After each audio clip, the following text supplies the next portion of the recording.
if you've heard me speak on giving these sort of state advocacy updates in the past, I'm going to be taking a very different approach today. Wanted to kind of look at a little bit more introspectively on how we do advocacy and sort of what our goals are in doing advocacy at the state level, at the chapter level, especially how we support, state affairs and federal affairs and our advocacy efforts overall. Obviously, this year and last year have been completely a nightmare in terms of trying to do advocacy in the ways that we're used to. Things are a lot different, and they will be a little bit different in some places next year, I would suspect, just as some places tend to be more cautious, and other places it might be back to normal and regular. But I think this gives us kind of an opportunity. Plus, the changes that have happened internally with the college, we're at a point where we can start to think about and look at and reevaluate how we do advocacy through the chapters and what resources that I can provide you as chapters to be able to get the members involved. So I'm starting off with the questions right now. The main question I want to, and this is for you to really think about, and you can answer it if you want, or just kind of ponder this for a little bit as I go through this presentation. But how do we get more of our members engaged in state advocacy? And frankly, I'm going to throw this out to Katie as well. How do we get our members engaged in federal advocacy and advocacy in general? And that's really what I want to try to explore a little bit more with this, and as we move forward through the summer and heading into next year. And so I think to be able to do that, we need to look at a little bit about, where we're at in terms of chapters as an organization as a whole. Do the members want to participate in advocacy? Do you believe that your chapter is a high performing, medium, or low involvement in advocacy? I mean, I know some of this. I've worked very closely with many of you, and I know some of the capabilities that you do or do not have in terms of engaging in advocacy. But I want you to think about this, though, as we go on. What are the biggest challenges that you have? What makes it hard to get engaged in advocacy? For me, advocacy seems easy. I've been doing this for almost 20 years now, and it's pretty simple.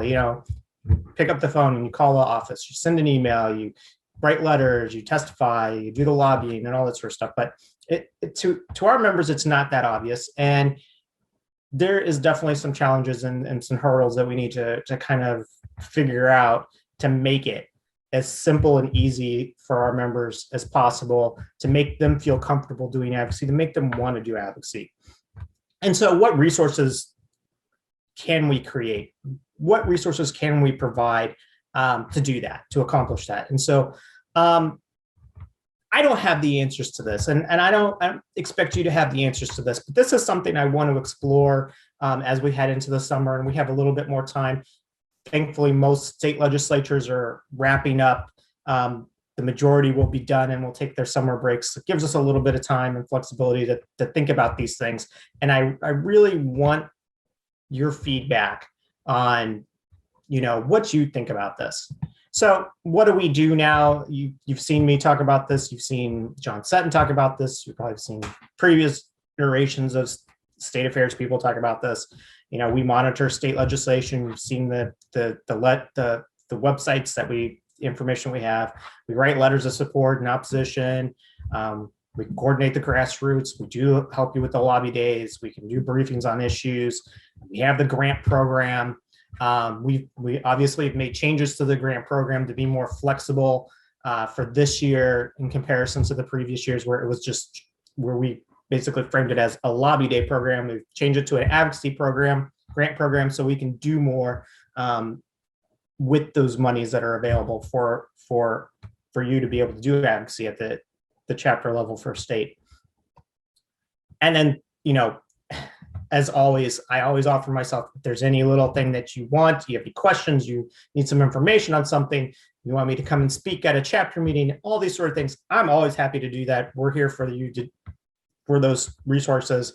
Eventually, there'll be more of us to be able to do more of that for you. But you don't ever feel like you can't ask us for help on anything, because we'll figure out a way to get you what you need. So again, more resources, the website, here's the legislative tracking stuff. We developed these toolkits. We have issue toolkits. We've been developing a lot of these things, trying to trying to build up the sort of a portfolio to help our members.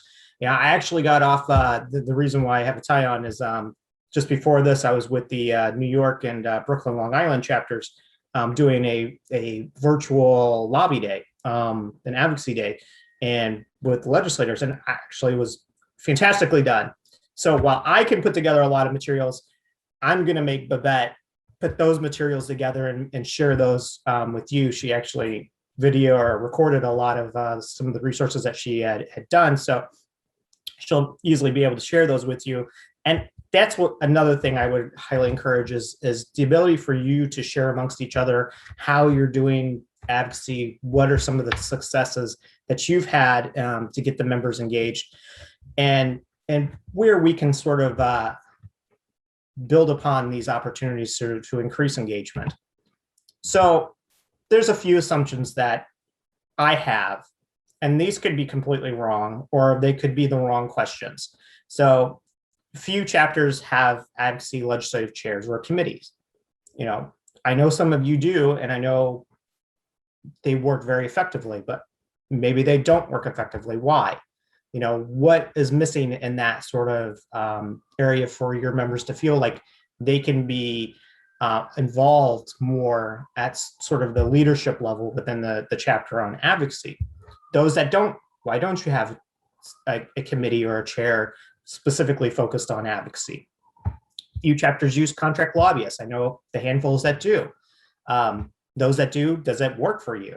If not, what is the hurdle to that? Obviously, I'm not saying that you should have a contract lobbyist. I'm just kind of like throwing out some of the thoughts and questions that kind of come to mind on what is typically known to be used to do advocacy, and try to better understand, why you may or may not be doing this. And then I've heard this before from certain people and over the last 5 years, is that, leadership, that some places the leadership or the membership, majority of the membership, are not interested in advocacy, so we don't really engage in advocacy. Is that a true assumption? Are we just missing those that are really interested and not figuring out how to get them engaged in the chapter's advocacy? Or is that true? And do we need to just focus on trying to find the one or two or three individuals who really, really do enjoy advocacy and give them those resources that we need? And hopefully through example and through newer generations of fellows coming into the college and members, that they will want to be more engaged in advocacy. I mean, we had a really good turnout for the Leadership and Advocacy conference this past weekend. I mean, there was a handful of people who participated in New York today. So I think there are ways for us to build on this. And I think, again, I just want you to kind of think about these things, because I'm going to have an ask at the end of this. So one area where, I'm going to zero in on just this sort of idea is this advocacy committee. And the reason I zero in on this is because I've been asked by the Kansas chapter to kind of work with them to create an advocacy committee and help them really kind of build up their chapter's advocacy. They've been engaged ever since I've been with the college, and they do the lobby days. They have members that are very interested and active in advocacy. But this is something that they came to me and wanted to do. And so looking at, where are the opportunities for the chapter's engagement, for the members' engagement in the leadership? And so the one area that I see as a potential for members is that this is a leadership path into the council, into the national organization. And so that's the way I look at it. And then when I say, I firmly believe, I don't just put the title as this is a membership benefit just to make it sound like, I'm just trying to help you sell members.